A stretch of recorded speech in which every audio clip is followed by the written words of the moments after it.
আউযুবিল্লাহি মিনাশ শাইতানির রাজিম বিসমিল্লাহির রহমানির রহিম। শ্রোতা বন্ধুরা,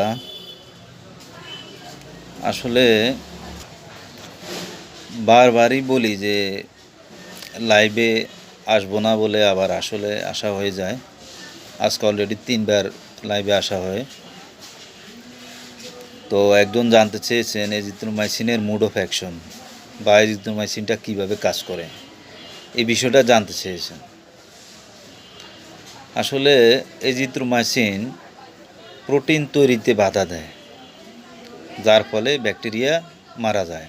আবারও বলি, এজিথ্রোমাইসিন প্রোটিন তৈরিতে বাধা দেয়, যার ফলে কি ব্যাকটেরিয়া মারা যায়। আরেকজন ভাই জানতে চেয়েছেন সাফালোস্পোরিন অ্যান্টিবায়োটিক কিভাবে কাজ করে।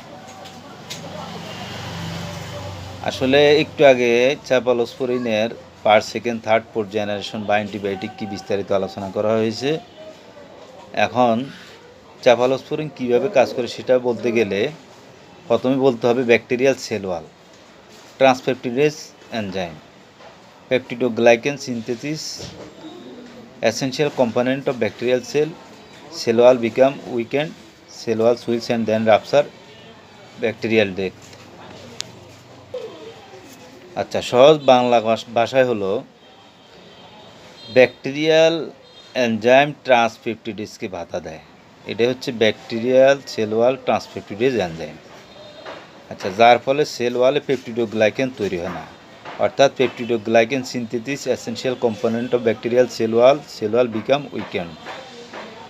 আচ্ছা, যার ফলে কি ব্যাকটেরিয়া মারা যায়। এটা হচ্ছে কি cell wall swells and then rupture, bacterial death.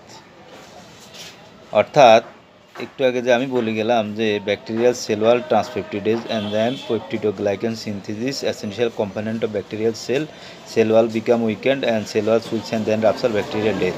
এটা টোটাল আলোচনাটাই হলো ব্যাকটেরিয়াল এনজাইম ট্রান্সপেপটিডেজকে বাধা দেয়, যার ফলে সেল ওয়ালে পেপটিডোগ্লাইকেন তৈরি হয় না, ফলে কি হয় ব্যাকটেরিয়া মারা যায়। এটাই হচ্ছে সাফালোস্পোরিন অ্যান্টিবায়োটিক যেভাবে বডিতে কাজ করে বা মোড অফ অ্যাকশন। তো ঠিক আছে শ্রোতা বন্ধুরা, আপনারা ভালো থাকেন। আবার পরবর্তী ক্লাসে কথা হবে। আসসালামু আলাইকুম।